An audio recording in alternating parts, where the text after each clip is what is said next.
So last time we were talking about ethers. All right, so we just started talking about linear ethers. So now we're going to talk about cyclic ethers. All right, and ethers are everywhere. Okay, they are put on anesthesia. Sometimes ether was used as anesthesia in the hospital. Okay. I'm not too sure if that's still used, but historically it was. All right, and some of these are sweet smelling, so they're also they give you the idea that some of them may be used as food, but probably not the case. Okay. All right. So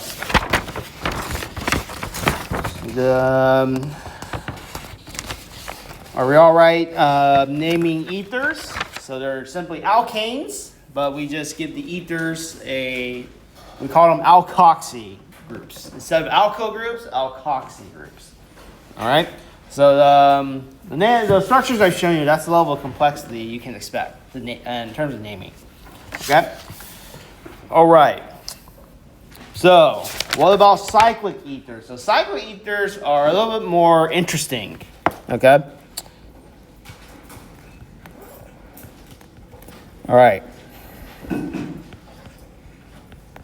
So cyclic ethers, they're actually more interesting because one, they're more polar. So when oxygen atom is in a ring, the 3D shape actually makes it more polar, surprisingly, and that's because the carbon groups can't rotate freely. All right, so cyclic ethers are named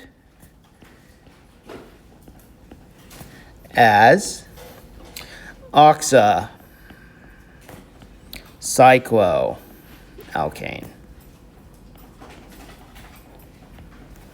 All right, so let's do two examples. So this is the most common cyclic ether. It's a popular solvent. So oxacyclopentane. All right, so we can't call it oxygen cyclopentane. We use the prefix oxa to indicate oxygen is in the ring with a bunch of carbon atoms. Okay, so this is the IUPAC name. The common name is tetrahydrofuran, THF. So we never refer to this molecule as oxacyclopropane, and that's because this name is everywhere. The abbreviation, especially, so that's the solvent. So that's what THF looks like. All right. So simple ring here, but how about we make it a little more difficult? Let's add some constituents onto the ring itself. So let's make a 6-membered ring, and let's go over how we number this ring right here. All right. Okay. Well, the only challenging part here is that there's an oxygen now in the circular chain, so you actually have to consider that. All right. So remember when we said about alcohols? They should get the 1 position. So in this case, the oxygen in the ring gets the 1 position, not a carbon. So we're going to label oxygen as 1, 2, and then go around the ring where the constituent that comes first alphabetically should get the lower number. And in this case, that will be bromo versus ethyl. Okay? So in this one, we have 3 bromo, 5 ethyl,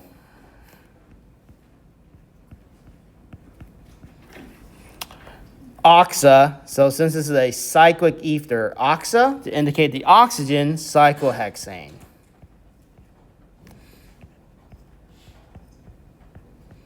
All right, so there's an oxygen in the ring, oxa, and then you just put the ring size. Cyclohexane, cyclobutane, cyclopentane. Yes, Captain. Why still keeping the hexane even though it's only 5 carbons? So it's still hexane because it's still a hexagon, right? It's still a 6-membered ring. So that doesn't change. Yeah. Good question. I don't actually know why it's not it's still called that. I think it's just to make naming a lot simpler. So we just indicate that, oh, it's a 6-membered ring, a cyclohexane, so 6-membered ring. So it doesn't have to be carbons, though. That's why we indicate the oxide first. All right. All right. So think of other ways you can kind of other structures like this, and that you can practice doing nomenclature for cyclic ethers. Okay. So don't stop there. Just think of a few other ones you can try in the book by your own studying. Okay. So don't forget nomenclature. All right. Yeah. All right. Any other comments on ethers? Yes, Catherine. If we have like an ether cycle like the hexane that we have out there, but one of the substituents has like an alcohol in it, Oh yeah. do we keep the ether as the base name because it's in the ring? No, so that's a good question. Yeah, I think it'll change. The ether part, so the ring with the ether in it, that actually I think will be a substituent. But that's a good question though. I should find out if that really would change the actual naming. But yeah, I wouldn't worry about complicated cases like that though. But let me look into that because I'm not sure if how you would actually name that. I think it'll look rather complicated. But nonetheless, good question. All right. So that's how we name ethers. Let's go into their physical properties. So the physical properties give us some idea of why ethers don't really dissolve in water and why some do. Okay. So physical properties of ethers here. All right. So let's compare ethers. Okay, so the generic form of an ether is 2 R groups like this. Okay, and let's compare them. Let's compare an ether, diethyl ether. Okay, and then let's compare the same number of carbons, but we have an alcohol instead. Okay, so butanol versus diethyl ether. All right, so here's my boiling point. And then I'm going to have water solubility.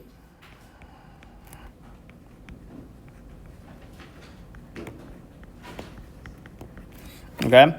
So for an ether, very small, very low boiling point.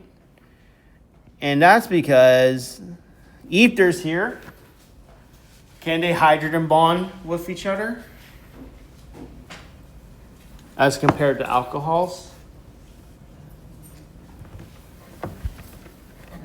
No, so there's no OH bond, right? So you could probably imagine a scenario where they can't really hydrogen bond with each other. So that's why their boiling points are so low. Whereas we take the same number of carbons for butanol and alcohol, the boiling point is over 100 degrees Celsius, so 117. So it takes a lot to dissolve that. But according to water solubility, they're pretty similar. They have a lot of carbon atoms, so that kind of diminishes their solubility a bit. So the more carbon atoms you have, oh, sorry, I didn't mean to write molar mass. So 100 mils. Okay, and then here 6.8. So the number of carbon atoms diminishes your solubility here. But the OH group will increase it a bit. And we see it increases by almost a gram if we compare the ether versus butanol. Okay. So a few things we can mention here. Diminished hydrogen bonding.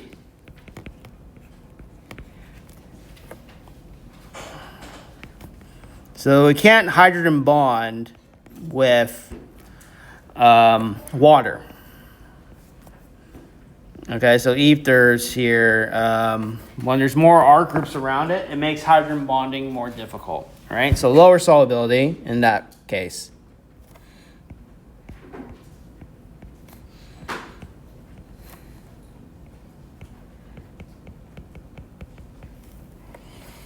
Okay? And it can't H bond with itself.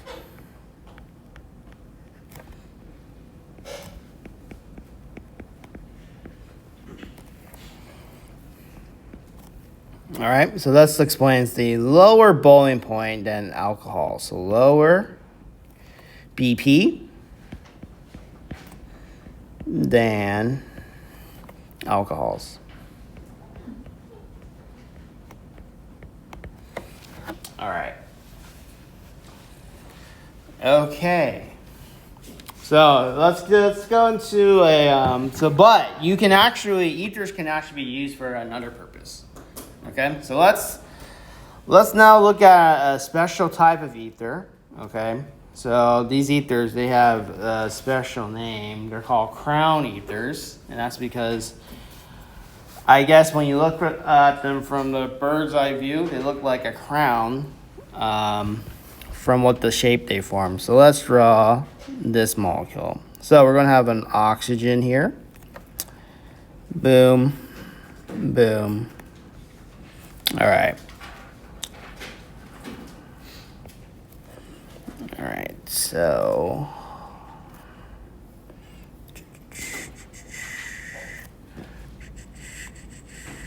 all right, hopefully I could draw this pretty good.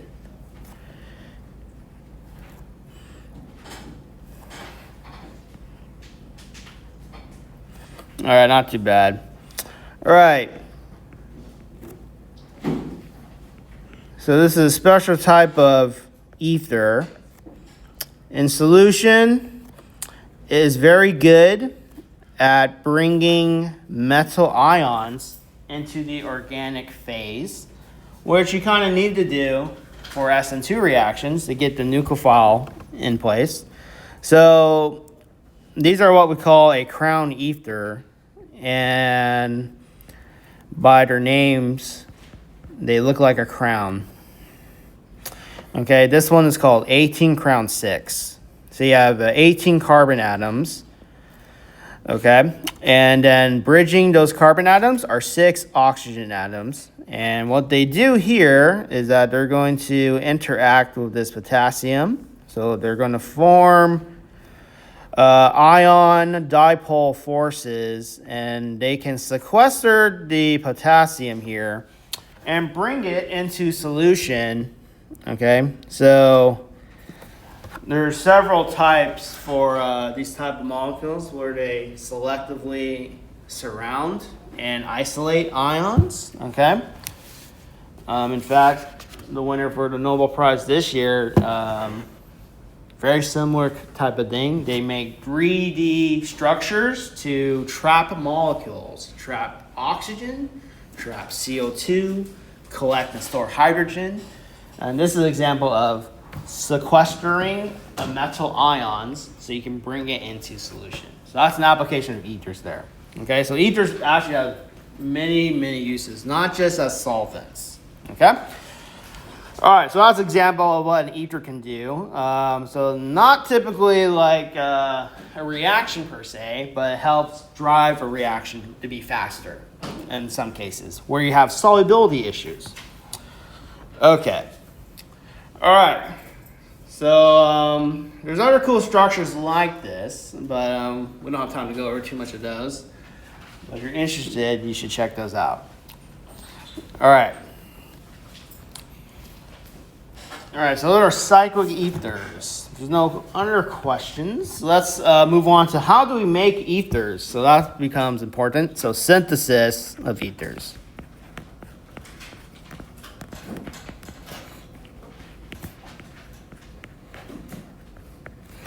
Okay.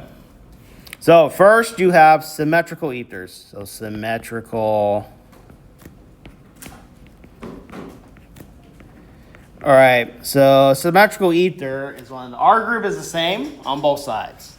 All right, so the easiest way here is the reaction or the joining of two alcohols. So we call that condensation, when two things come together.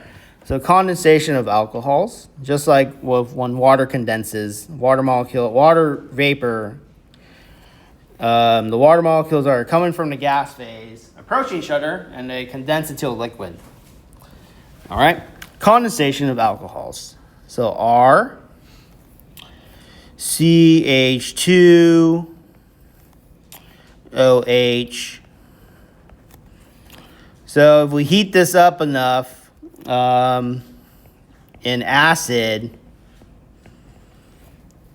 for example, 130 degrees Celsius, you will get the ether product primarily. If you heat it any hotter, you might get E2. So we got to be careful there. All right, so that's our ether. So let's go about how does this form. So let's talk about the mechanism. All right, so here's a mechanism, potential thing we should remember, mechanism here. All right, so like alcohols, right, we need to form a good leaving group. So if we recall what an alcohol does in the presence of an acid, what do you think happens? Does anyone have an idea what might occur first? Yeah, acid-base chemistry, right? So the alcohol is going to act as a base, and it goes to deprotonate the acid H. Good. So it's going to deprotonate that, okay? And you're going to kick that off and form bisulfate as the conjugate base. Good.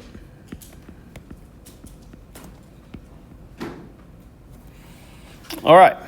And then you're going to have the protonated alcohol. So now it's a great, powerful electrophile, and it can be used for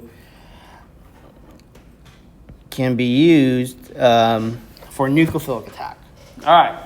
So now the mechanism, what's going to happen here is that another molecule of the alcohol is going to come and attack this carbon.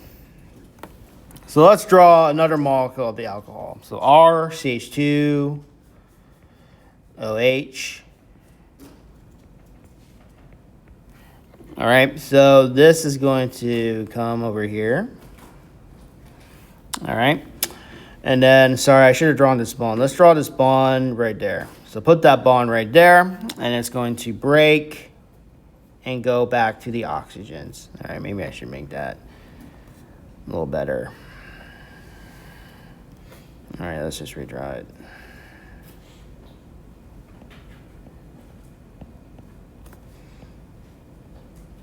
All right, this might be a little more clearer, okay? So what this does here, all right, I'm just redrawing it just so it's unambiguous, okay? So I'm going to draw right here, kick this off, okay? You're going to kick that off, all right? So the water comes off, and then we get R, CH2, O, CH2R, and then H here. All right. So, well, now we have this reactive intermediate, right? So what's the next logical step to get to the ether? So let's think about that. What will be the next logical step after that? The water deprotonate. Yeah. Yes, so we're going to deprotonate. You could deprotonate with water or another molecule of the alcohol. Does not matter. Okay, so let's deprotonate here. So I would say you could use H2O or another molecule of ROH. All right, so it doesn't matter. Let's just use water because that left. Water will come here. Very acidic. So just think, oh, any hydrogen that's already bonded to an oxygen, that's already very acidic, right? Oxygen is very electronegative. Now, if there's a positive charge right there, you get off the hydrogen, take off the hydrogen, that whole thing will become neutral, so very acidic, much more stable. And that's exactly what we see here. And we get the final product, the ether.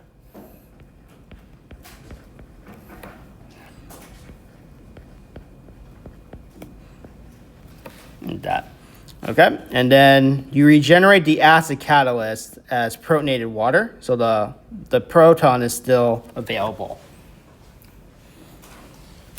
Okay. All right, so we see the steps there. Protonate the OH, great leaving group. Alcohol can then act as a nucleophile and attack it. And attack to form the ether. So that's the general way to form ether. Now this way, not the best. That's because this reaction is reversible. So if you don't have a way to isolate the ether right away, this will just go back and forth in equilibrium. So not the best way to make an ether, okay? But it's one of the common ways, or how it was first discovered. So that's why it's still a reliable method, all right? It could be done. So that's the first technique we have. Now there's another one, okay, very similar to this. So the next one is Solvolysis.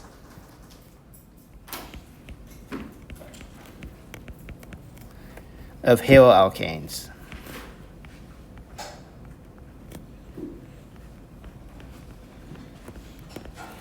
All right.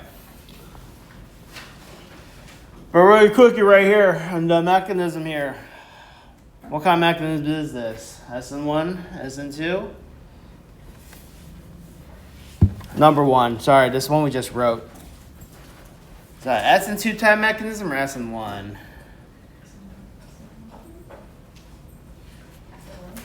Oh no, this one. Did we form a carbocation? No, so this will be SN2-like conditions. Good. All right, but now Solvolysis, that's almost exclusively to what mechanism? SN1 or SN2? SN1, right? Because the solvent is weak, so you force the carbocation to form. So that does occur. All right, so we have a chlorocyclohexane. And we're going to dissolve it in methanol. So let's write C2H5OH. That's ethanol. SN1 type chemistry. So what's the major product here?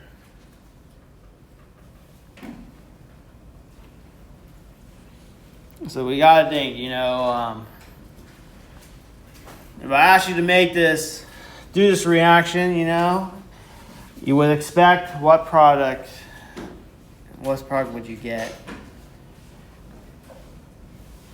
Just imagine you have to make this, right? And the company's willing to pay you money for it. So what would I get out of these conditions?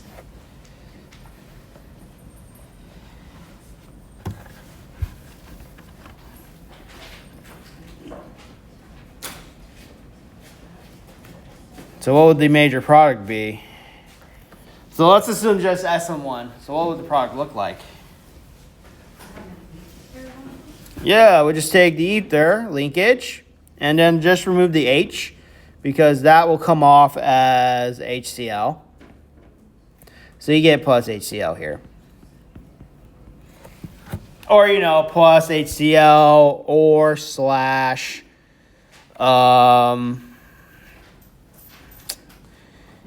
C2H5 OH2 plus slash Cl.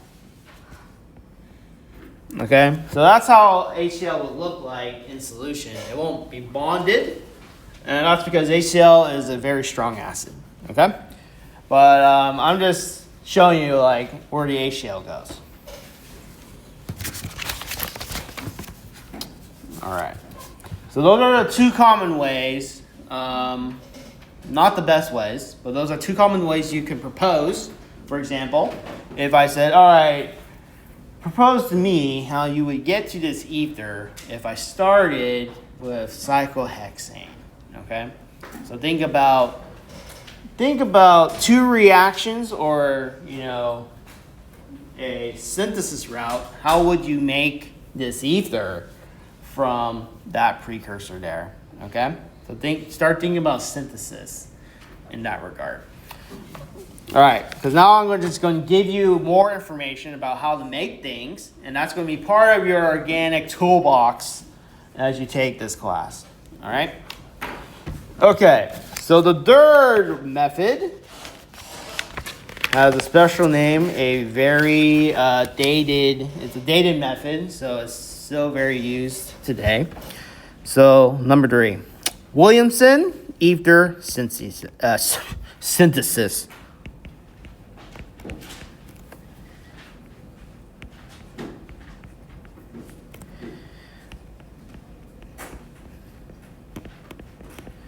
So the previous methods, we use basically neutral nucleophiles to make ethers. Williamson Ether Synthesis, you purposefully fully use a base to create the alkoxide, and then you're going to do a classic SN2 reaction to make an ether. All right, so this works best for primary alkyl halides, so RCH2X. X here can be chloride, bromide, or iodide. All right, iodide would work the best. Okay, and then you're going to use the conjugate base of an alcohol. So, for example, OCH2R. All right, and do an SN2 type reaction. Okay, and then you get an ether. CH2O CH2R. All right. Okay. So, well, how do we get these reagents in the first place? How do we generate them? Well, the starting materials, let's just mention this, the starting materials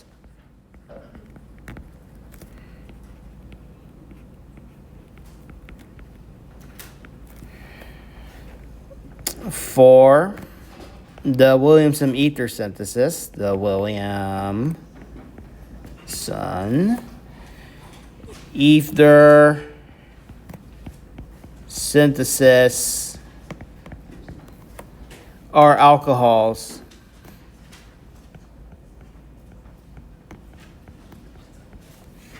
Okay, so I take my RCH2OH. All right. And remember what happens when I take the alcohol and react it with PX3. All right. Remember that's a way to replace the OH with what group?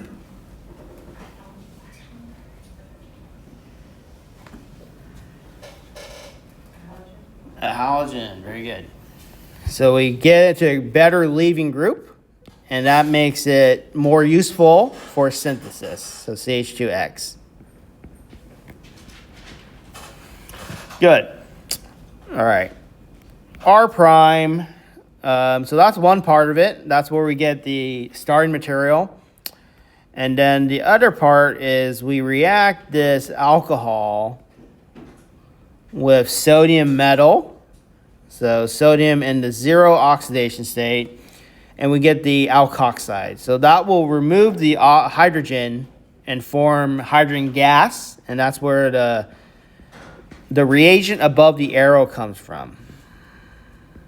Up there. Okay, good. So there's a limitation though. This works best for unhindered primary substrates. So only works on primary, unhindered,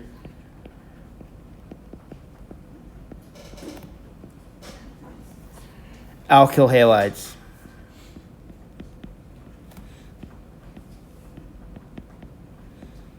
So if you don't have unhindered alkyl halides, you'll just do elimination. So that's when this route fails.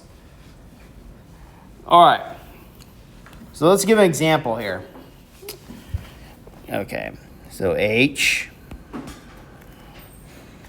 So here is my alkyl halide. Sorry, this is my alkoxide, my sodium alkoxide. So O minus. So most of the time you will have to make this as part of the reaction. It's very hard to isolate this because it can just go off. All right. And then let's say we have this very long carbon chain. So CH3, and I'm not going to make you write out all these carbons. So let's put in parentheses, CH2, close parentheses, 15 of these carbon atoms. And then here's the last CH2 that contains the leaving group. It says mesylate. So SO2, CH3, so methane sulfonate. Okay. And if I put this in DMSO,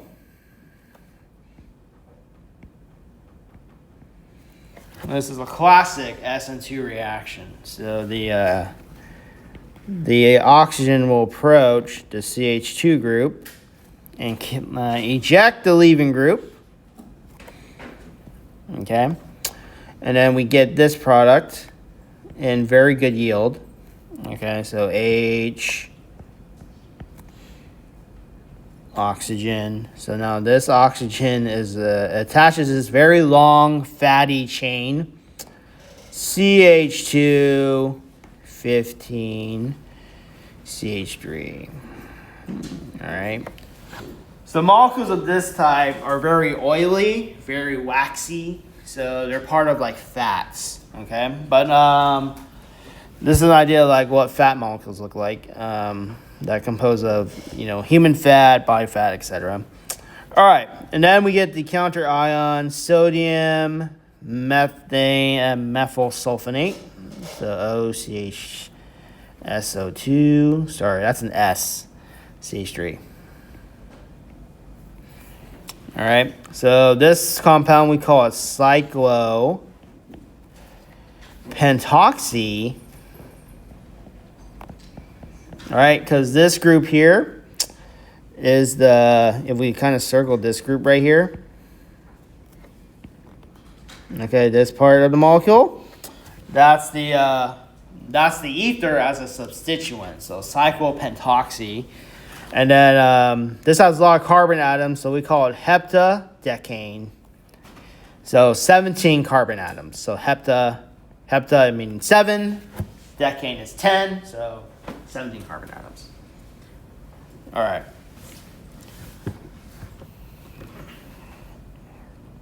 All right, so that's the Williamson Ether Synthesis. Okay.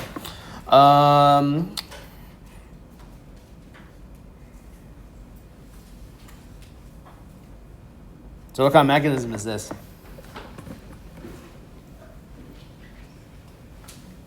What kind of substitution? Well, we see we have DMSO, right? Is that protic solvent or aprotic? Aprotic. So what mechanism does this favor? SN2. Good, very good. So Williamson Ether Synthesis is only for SN2. You wouldn't see this for SN1. That's when you're better off just doing Solvolysis for SN1. Okay? All right, so just think about your substrate, your nucleophile, charged primary substrate, SN2. All right, so now we haven't really talked about this way to make compounds, but you can actually make rings. If the nucleophile and the leaving group are in the same compound, you can make rings. So I'll just put that out there because not this upcoming homework assignment, but the next one, there's a mechanism where you have to show me how a ring is being formed. Okay? So let's dive into how rings form in the first place. All right? So we're going to make cyclic ethers now, not linear ones. So let's look into that. All right, because when you're making cyclic things, they just look cooler on paper. But from my experience, when you're first learning this, it can be tricky to draw, so please bear with me. And then after we go over this topic, we'll take a little break.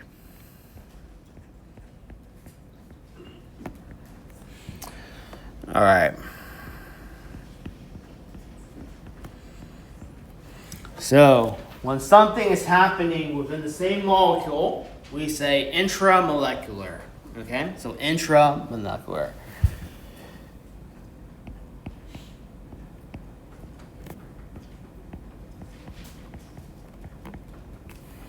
Williamson, this name, so long. Ether synthesis. Oh, brother. Okay. All right. So let's take the simplest ring. So what's the smallest ring we can think of? Right? Triangle, right? So what was the name for that one again? Cycle what? Glycopropane. Good. All right. So we're going to draw something similar to cyclopropane. Okay.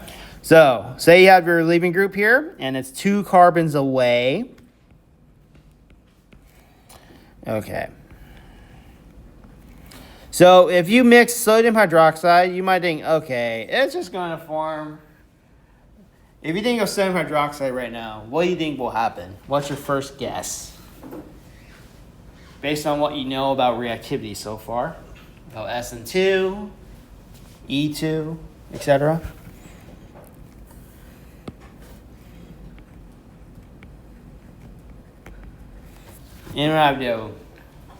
If you just didn't know anything I'm about to tell you, what would you draw as the product? You think it was substitute with the Br, right? So you get a diol. Well, that's actually not what happens, and you get an epoxide, which is this molecule right here. So it turns out acid-base reactions are much faster than substitutions, and that's because the carbon with a SN2 reaction, the 2 molecules have to approach really close, but with a hydrogen, it just has to approach the surface of the molecule, so it's much easier to do that. Okay? So this is what we call fast ring closure. All right, so this is a fast process. Okay? So let me just show you, just to do a comparison. Ring closures are fast. So ring closures, which is kind of counterintuitive because if this ring is strained, you might think that's not possible, but it is. Okay, so this one, what actually happens, what we think will happen here, OH minus, reacting with the bromine, kicking off the bromine, this is really slow. All right, so it's not fast at all. So ethylene,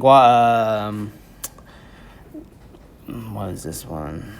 Ethylene glycol? Yeah, so the diol here, the simplest diol, ethane diol, 1,2-ethane diol, is actually very slow to form, so it doesn't actually form. You never actually see that because the ring closure is much faster. But let's go over how does that happen. So there's 2 things happening first, 2 different reaction types. So we got to think about what's happening first. Okay? So bromine. All right. So why don't we draw out the hydrogen atom? Okay. So you have sodium hydroxide. We're just going to omit the sodium here. All right. So some reaction takes place between these 2 species. All right. Well, if it's not substitution, what do you think happens? What's the only other thing that can possibly happen? The protonation. We're doing acid base. Yes. So take this hydrogen, swap partners here. This is in rapid equilibrium between these molecules. So you're going to get this. The oxygen atoms, they're just cycling through between which one has the hydrogen. So they're of almost equal stability. But the thing here, once this forms, what's nearby? No, not sodium. I mean, in the same molecule. What's nearby on the same molecule? The bromine. It's very close, so it just wants to snap shut. All right, so what it does here, it closes rapidly here and kicks off bromine. And you get we call this an epoxide, but we'll just leave it as the oxocyclopropane. All right, the simplest cyclic ether. You get bromide minus here. All right, so if you need to form a ring, an oxygen ring, so this happens with oxygen, happens with sulfur, and happens with nitrogen. Oxygen is the most common though. And so yeah, then there's some other chemistry we can talk about with this oxygen ring, but we're going to leave that till the very end of today, okay? So what I want to talk about now is all right, well, what other rings can form? I'll tell you the relative order of reactivity, and I'll just tell you the ones you should focus on, okay? So here, let's talk about the relative rate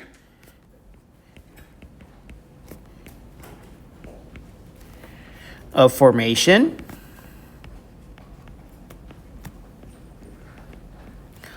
of cyclic ethers.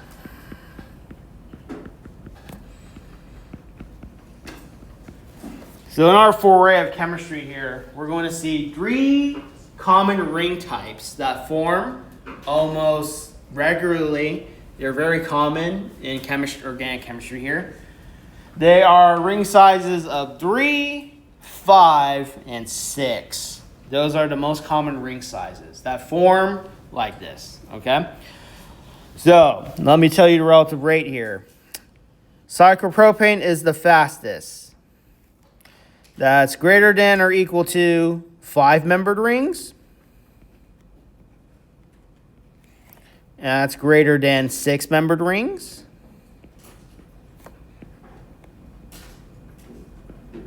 Okay, which is greater than 4-membered rings. So 4 is the worst, well, not the worst, but it suffers from a few other factors that we talked about during cycloalkanes. Like, remember, torsional strain, ring strain, which makes the cyclopropane a little on the odd side. And then this is greater than cyclooctane. Or, you know, the 8-member ring. Okay, so the larger the ring that has to form, we could just think of it in terms of entropy. So, to form an 8-member ring, your atoms have to line up in a specific orientation. And is that more entropy or is that less entropy? If you had to arrange it in a specific order. Less, so that's not favored by entropy, okay? So that's why 8-member rings are hardest to form, although they're used in a variety of different contexts. Okay, all right. So you might be asking, why is this trend like this? I'll explain it like this, all right? On this end, going this way, nucleophile is closest to the electrophile. Do we all agree? The 3-member ring snapped so fast, and that's because it was very close to the electrophile, so it doesn't have to rearrange its bonds or rotate as much. It'll just snap shut. Okay? So you have nucleophile is close to the electrophile, faster reaction, right? And this is here we could say most entropy. Okay, so positive delta S. So if it's entropically favored and kinetically it's faster, that must mean, okay, thermodynamically, it must be pretty darn stable, or it must be primed to go, okay, based on the energetics. So fastest to form, most entropy. You don't have loss of entropy, so it's going to form the fastest, or it has the more probability of forming, okay? At this end, you have less entropy. And then here, nucleophile is further away. Further away. Okay. From the leaving group carbon or the electrophile right here. All right. So look at bromine here. This is our partially positive position, and here's our nucleophile position. Very close. But in an 8-membered ring, in an 8-membered ring, you have lots of more rotations around the bonds, so it's harder for the atoms to line up in an 8-membered shape. So you have other factors to consider. All right, so you have to consider, also here you have to consider more torsional strain too. So more torsional strain as well. All right, so the bigger the ring, the more effect bond rotation will play a role. And you have torsional strain being introduced as bonds rotate rapidly. Whereas in the cyclopropane,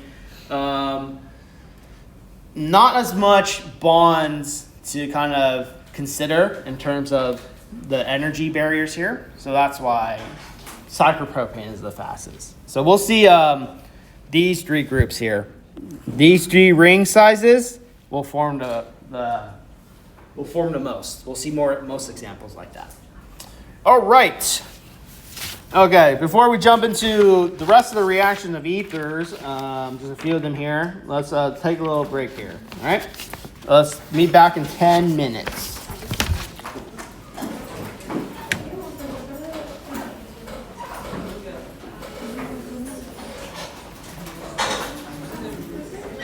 Yes. Yeah, you could come by office hours, make it up. Yeah.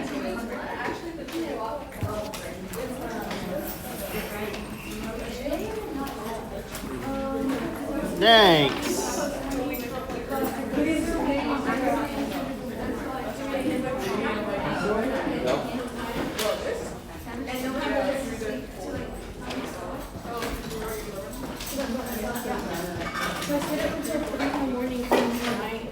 Didn't even win, bro. Like, I kept thinking,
All right.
Like, the function. Oh. Like this one will help you like determine if it's like an alkane or something. Okay. And then you could this one to determine. Okay, like how many hydrogens are combined, and then it goes further down, like closer to. Yeah, so it's like that is like further than one. Reduction to the alcohol. Yeah, this one. And then so this one would be the reduction to the alcohol.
Yeah, so it's like, okay, N equals 5 is how many hydrogens are near the other hydrogen. So like here, 1, 2, 3, 4.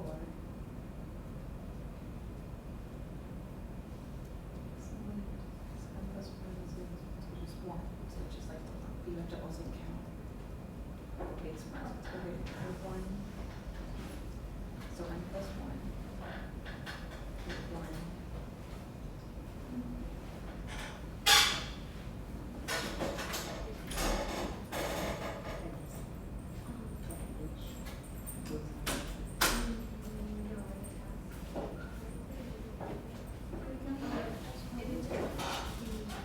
Yeah, so basically it's just saying, okay, N plus 1, but a singlet basically is N plus 1 is the equivalent to 0 plus 1, and 0 is something in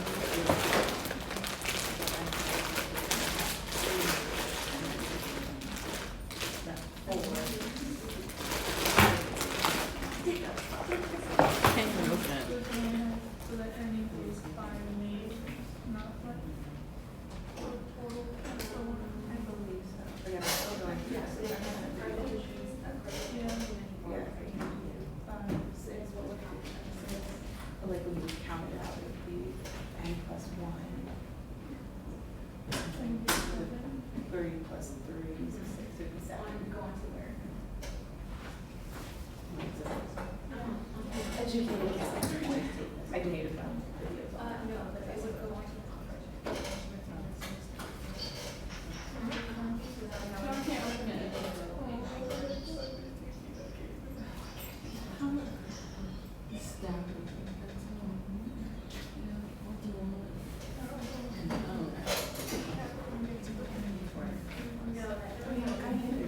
It's like chocolate. Oh yeah. This one.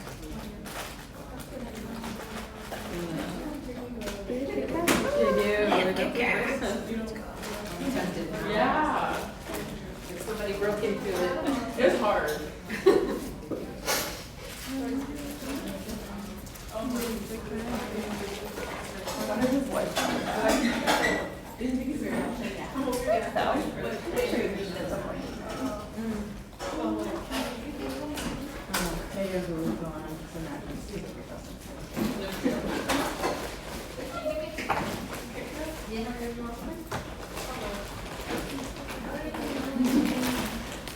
I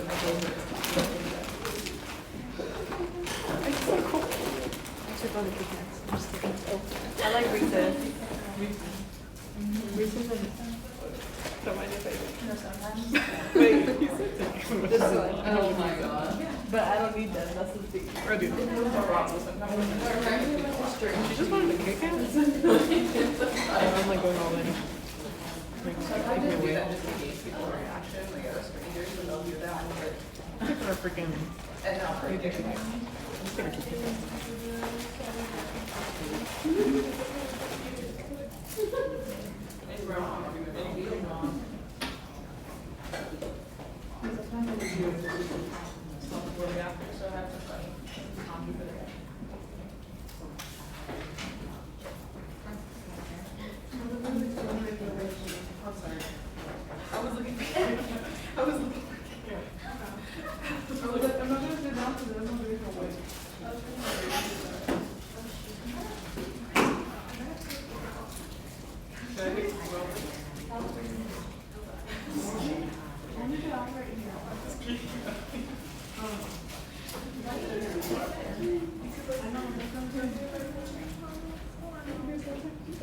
Oh, yeah.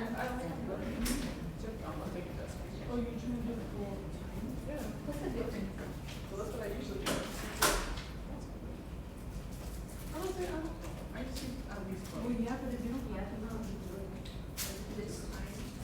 You really don't? Girl, I think we can run. You don't have to. Why? I think it's like transfer. Yeah. Well, it's because I transferred. She's like, I'm not doing it now.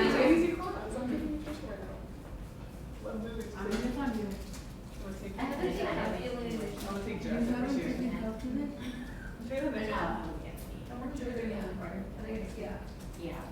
Because they offer some not here, over on another. During the winters? Not yet. During the fall? There's some classes you can take during winter. Like, Online. Yeah. That's how I took my jazz music in history class. But it was from different colleges. When the semester ends, yeah, in winter. You just have to take the. That's how I took my jazz in history that I didn't want to do first.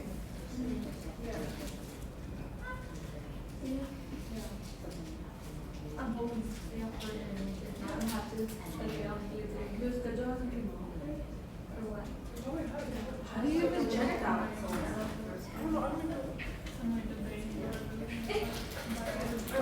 Because the capacity on Monday and Tuesday. It's so fun.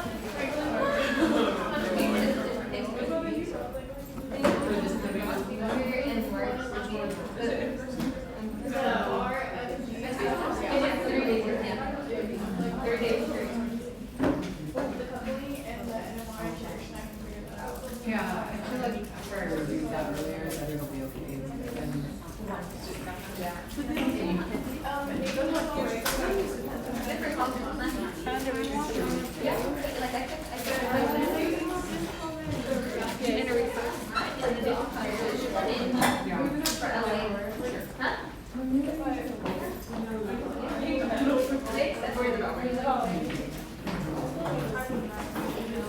Yeah, we'll see. Watching that, more like. No, I cannot. I don't know how to read in the study. Well, I've also listened to. I still want to come to the video. I feel like it's kind of hard. She was very comfortable. I feel like after the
because I'm like, but it hasn't been good first. I mean, like something.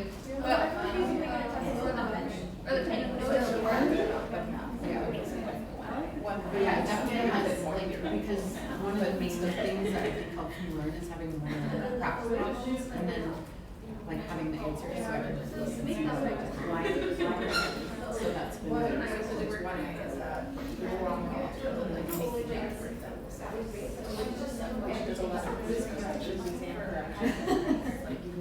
It's probably easier for him. He doesn't have to write it.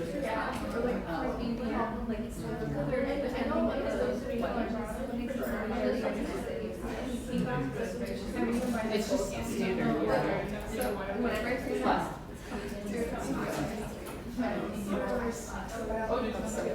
I agree. I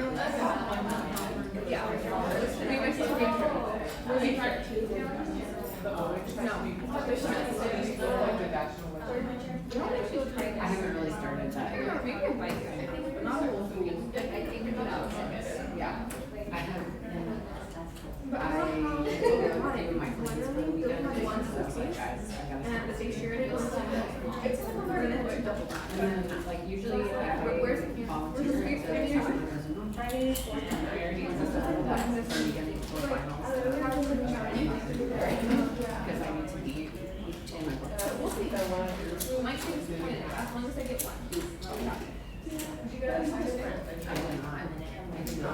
Some days it's good for me, and some days I'm like, I just want to be at home and like studying. See where I get. But sometimes, like, when you wrote it, you have to, like, actually draw. I don't know why we went to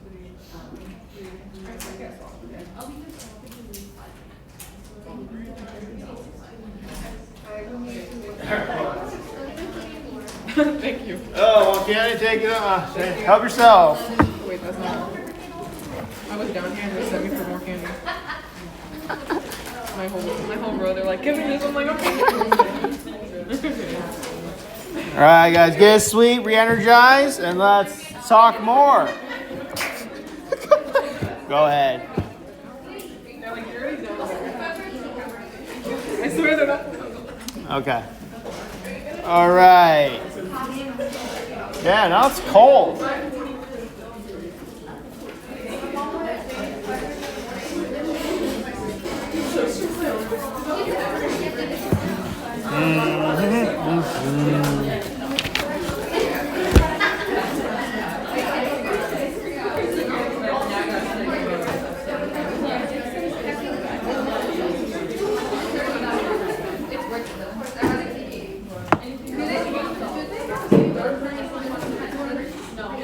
Well, pass it around. All right, here you go. Big cup.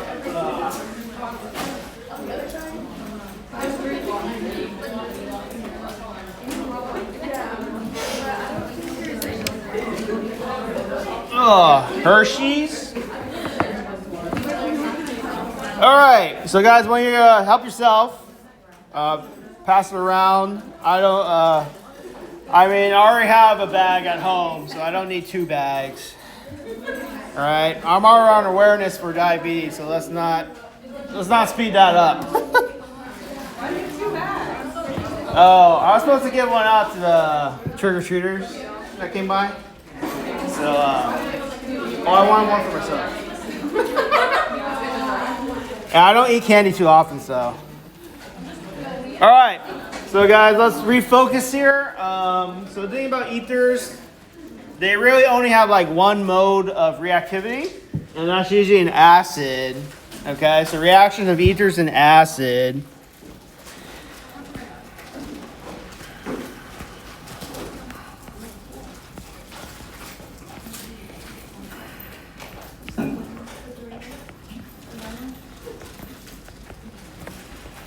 And strong acid, all right? So weak acid won't work because it won't be able to protonate the ether enough. So that's why you never see that in weak acid. All right. So you have your ether here, CH2O, CH2R. All right, guys, let's settle down there. All right, HX. X is either Br or iodine. Chlorine won't work for primary ethers, so it won't work in this case. So usually ethers here. It won't work in with chlorine. So HCl won't work in this case. So it has to be bromine or iodine. So R, CH2. So what happens here? You cleave both sides of the ether. So one side will get the alcohol. One side will get the halogen, CH2X. All right. So let's talk about the mechanism. How does this form? Okay, very similar to how we broke down alcohols. All right, so R, CH2,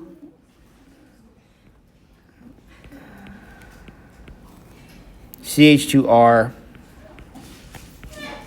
So very similarly, what happens first? The ether will do what? Yes, so deprotonate the acid here. So let's do the HX, kick off the X. So now the X is a good nucleophile because it's been liberated from the acid. So let's put OX minus right there. And then let's redraw our protonated ether. O CH2 RH. Then we have positive charge right here. All right, now we have a good leaving group. Okay, so what happens now?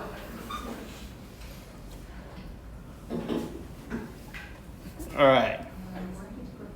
So remember, we don't have water, so water doesn't really... The water and the alcohol actually don't compete. Well, there's no alcohol, right? So the alcohol doesn't compete, or the water... There's no water or alcohol to compete with X. So what does the X minus do? Yeah, so it's going to attack the carbon here. All right. This is a symmetrical alcohol, so as long as they're both primary carbon atoms, there's no preference. If you have different groups for R, you're going to get a mixture of products. Okay, so that's where it gets complicated. All right, so let's attack the carbon group here. And, oh, shoot. My bad, guys. All right.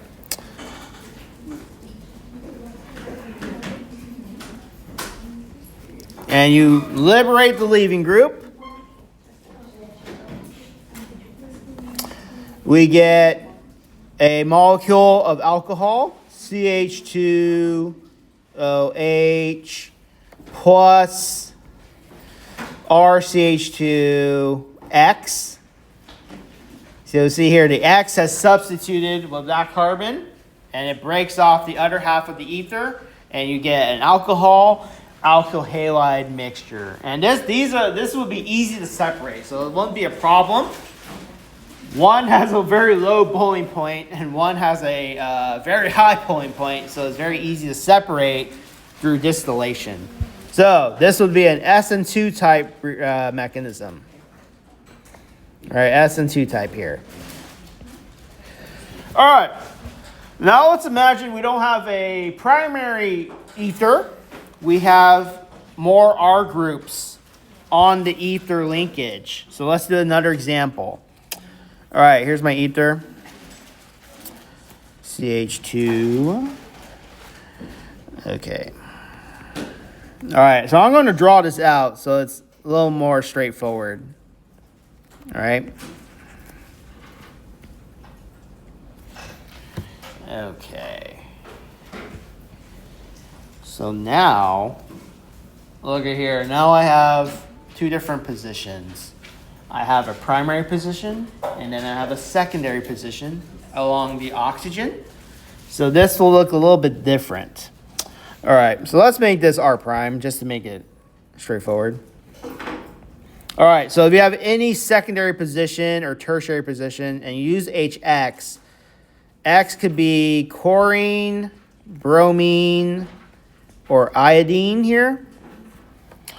All right, so you will selectively get the position that's more available. So CH2, OH. Plus R2 CHX.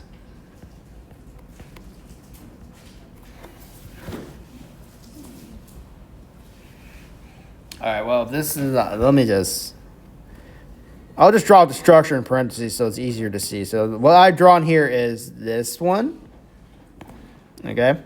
And here what we have is what I just drew on the left.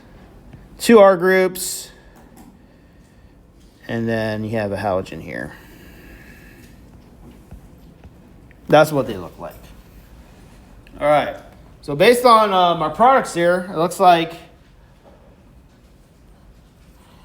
the halogen is attaching to which side of the ether, the right side or the left side?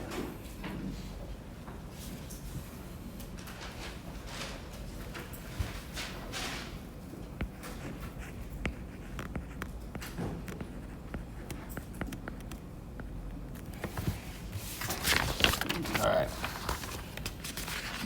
Okay. Left side, right? So let's kind of explain that through the mechanism here. All right. So first step is the same. So just write out your, let's just write out our structure again. So R and R going to the ether here. All right, so like the first step, like the last reaction we saw, we're going to protonate the ether linkage. So the ether oxygen, sorry, not the linkage.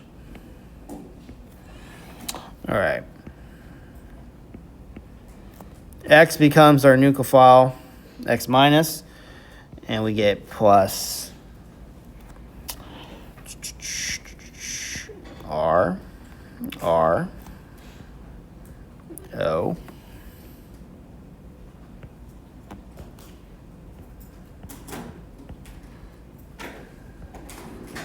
All right.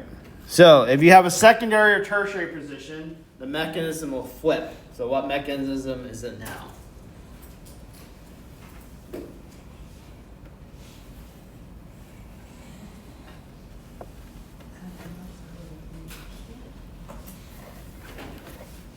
So chlorine is not a good enough. Chlorine is not a good enough nucleophile to do SN2. So here we kind of have to think the reverse. If there's a secondary or tertiary position, the carbocation will form first. So let's put this group. This is going to leave, and then we're going to get this situation here. R prime. Okay, and then we're just going to do OH. And we get the carbocation right here. All right. And then what's the last step? What happens to the carbocation?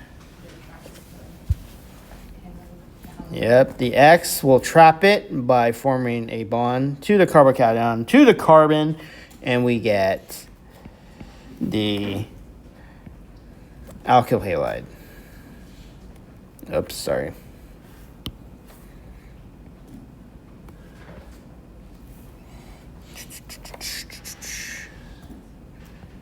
All right, here X could be Cl, Br, or iodide.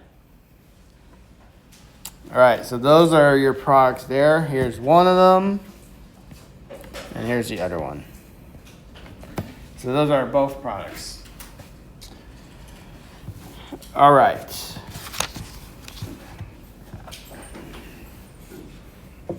Okay, so that's how ethers are cleaved in acid, strong acid.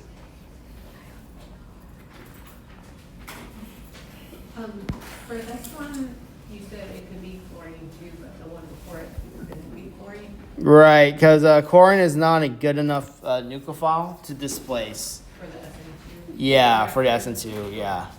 What if it was bromine or iodine? Yeah, it'll work. Yeah, so this will not, that's why I said only bromine and iodine will work this way.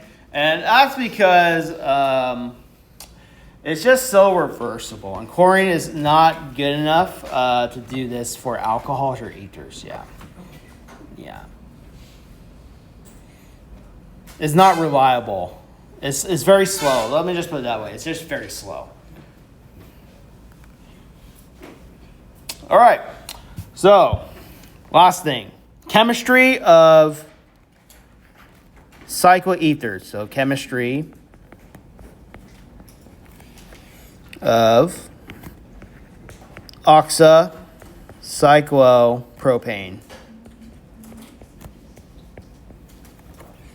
So this has a more common name. They're called epoxides. So you ever heard of epoxy glue? That's what this is made of. It's formed from the polymerization of epoxides. Epoxy resins. So many other materials. That's where it comes from. All right. So how do we prepare these? They are prepared by intramolecular Williamson Ether Synthesis.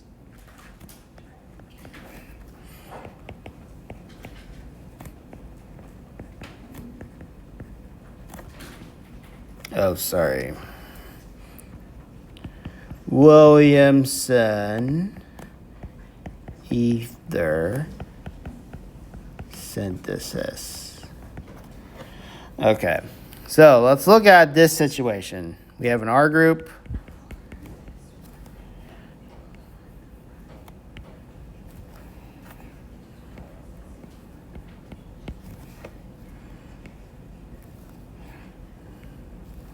Okay, so let's put deuterium here.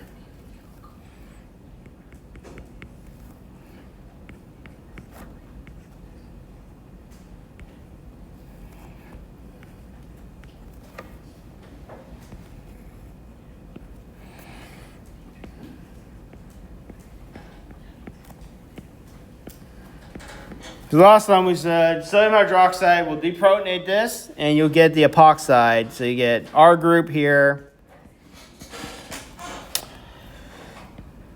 And you get cyclopropane, oxocyclopropane. And you see here that the R groups, they kind of stay in the same orientation, except this one has been rotated. Okay? So this will have an H, and this will have the R stereocenter. So let's put R here. Okay? But this one, if we assign the stereocenter at this carbon, okay, look at this carbon. What configuration is that? R or S? The one with the arrow right here. So let's look at the right stereocenter.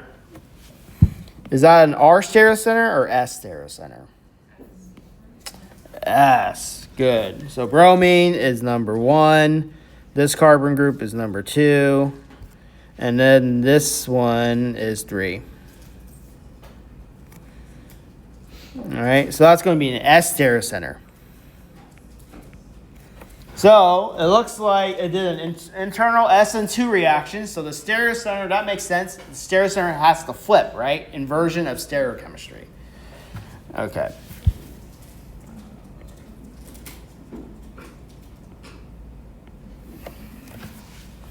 All right. So let's go through the steps here of what happens. All right.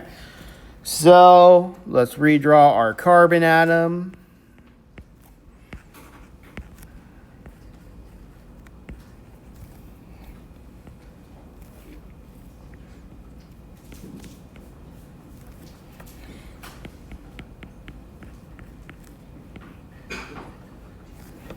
BR.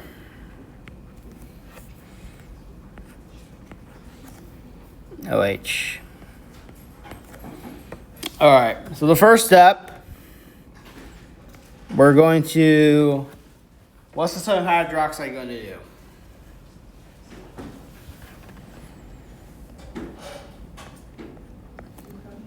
Yeah, so the OH group is going to deprotonate.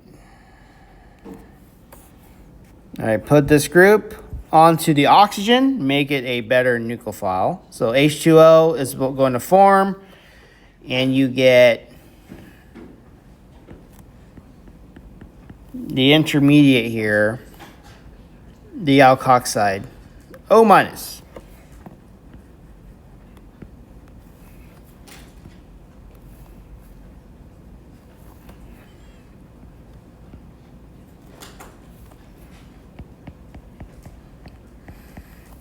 Oh, but we have a problem. What's the requirement for SN2 here? All right, let's look at the bromine and the oxygen. That relationship, is that anti? No, that's gauche. Gauche is not suitable for SN2. Remember the steric hindrance? So this is gauche. All right. Gauche is not suitable, so unsuitable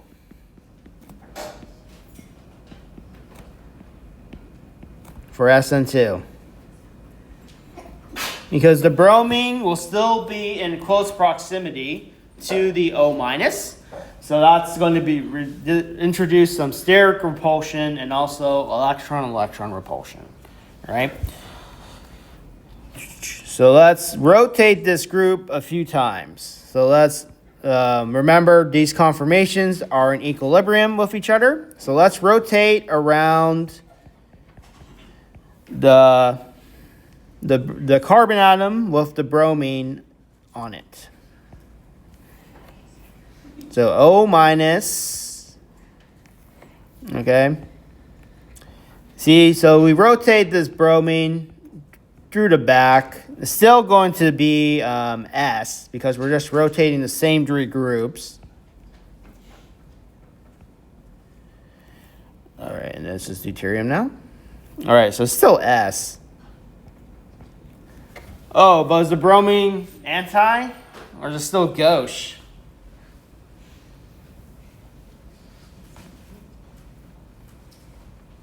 So I mean anti to the oxygen.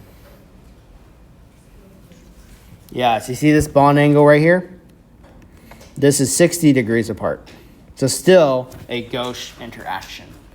So we have struck out again.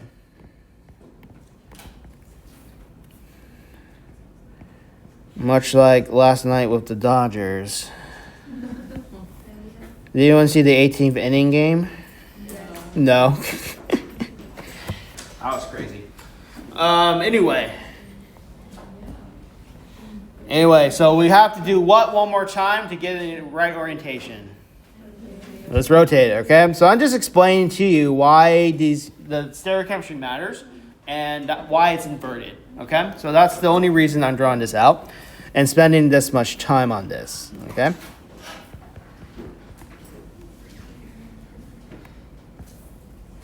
All right, now we have the carbon. So let's rotate the deuterium in the back. Let's put the hydrogen in the front. And when we do that, now the bromine is as far away to the oxygen that this will be an SN2 type reaction. So we get inversion. So this stereocenter is still S, okay? So here is the anti-configuration.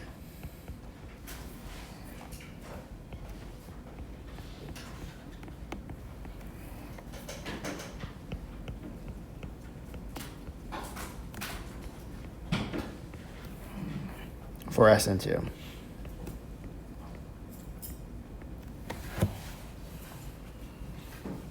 So that is correct now.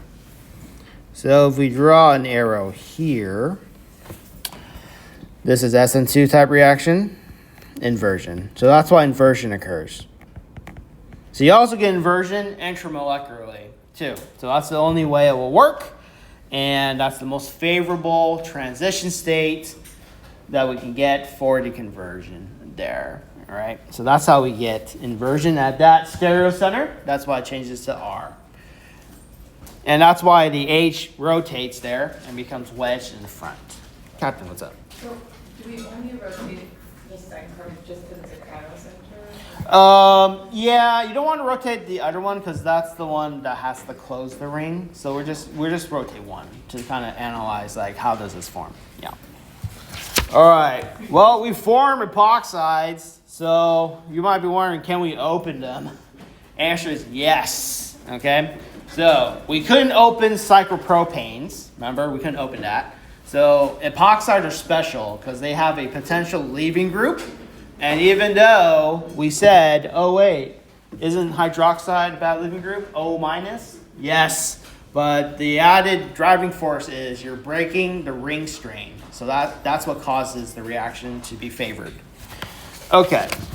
So the last two reactive ethers, we won't be able to cover both of them, but we should be able to cover just the general trend here. And then we'll wrap this up on Tuesday. And then we'll move on to pretty much the largest reaction chapter you'll see this semester, alkenes. Okay? And there's way more reactions with alkenes than with alcohols we just seen here. Okay? Just a preview. All right. So reactions of epoxides.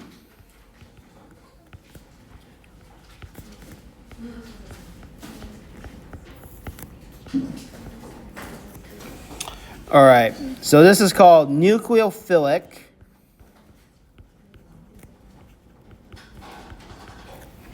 ring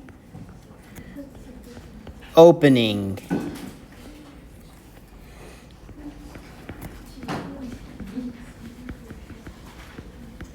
All right. So the chemistry of epoxides is interesting because you can get what we call regioselectivity. Okay? All right. So say this is just generic, my nucleophile, whatever it may be, and nu minus. And then, oh, look at here. We have a second step where acid is introduced. What do you think that's going to do? Yeah, so you're going to end up putting a hydrogen somewhere, a hydrogen ion. So the nucleophile will open up the ring, and you notice here, based on what the nucleophile is, you probably can't go backwards. So that's why we pronate it, and we open up the ring. So this is important if you need to introduce like a carbon chain, a cyanide group, a sulfur group. So this becomes important for like later stage of a synthesis. All right. So let's talk about the mechanism.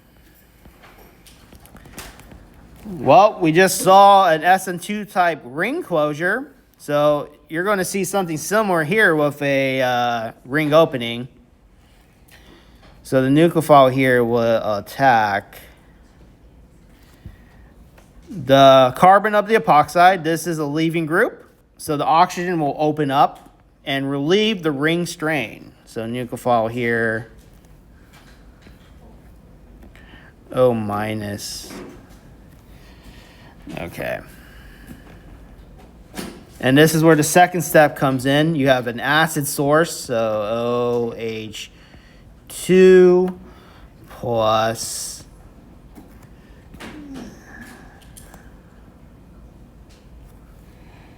all right, so you get a nucleophile, you have the neutral alcohol, and you have water.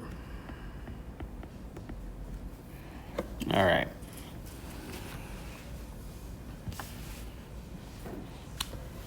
Now, this reaction, the mechanism is slightly different if you have a base first or an acid.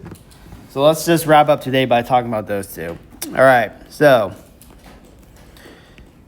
for example, let's say our epoxide is right here. Sorry, I'm trying to write it that bolded. All right, so sodium hydroxide and water.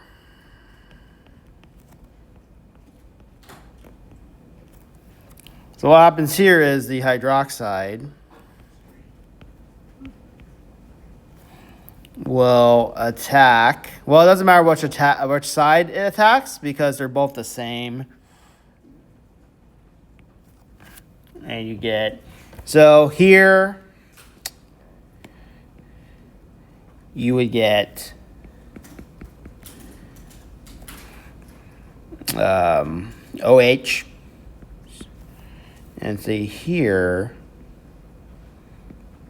after proton transfer, you would get the OH again. So I didn't show the H minus forming and getting protonated. We're just going to say, okay, we already know that's going to happen. So it's going to form this diol. Okay? Were you, on the, Yeah. with the epoxy, were you showing us the stereochemistry there, or? Yes. That's supposed to be dashed and wedged? No. This one you're talking about? No, the other one. The other one? Okay. No, so I just showed one one wedge bond because if you draw the other, like it's not chiral. Uh-huh. So if you don't if you flip it, you'll get the same molecule is what I'm trying to show. Okay. Yeah. So it doesn't matter which one you start with. If those are both dash bonds or wedge bonds, you'll still get the same products. Okay. Yeah. So here, yeah, go ahead. They would be either of those, Yeah. or wedged? Yeah, dash or wedge. Okay. So here it's racemic, all right? And you notice here the, let me just draw first the other scenario here, okay? You can also get the same reaction to go in acid, okay? So start with the same wedge bond here. All right, so that's an oxygen. So if you start with acid, you actually get the same products as well, as long as they're not, as long as it's symmetrical. If it's not symmetrical, you're going to have an issue.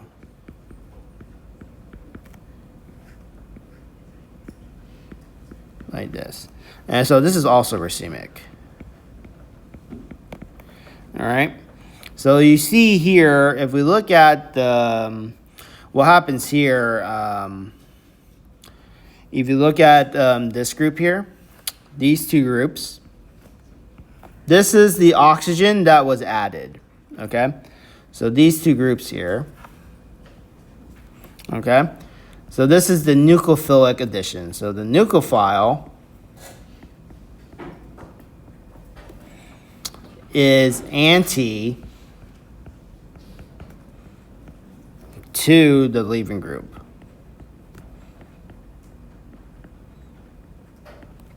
And what happens here, it does an SN2 type reaction. So it's like SN2 type reaction. So SN2 type reaction.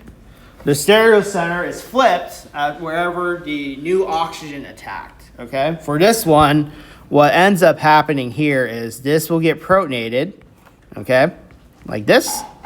And then water will come in and attack like that. So that's the only difference. One, it's protonated first, then it gets attacked. And I'll go in much more detail about the mechanism next time. Okay? All right, that'll be it for today. Please think about the mechanism here for next time. All right.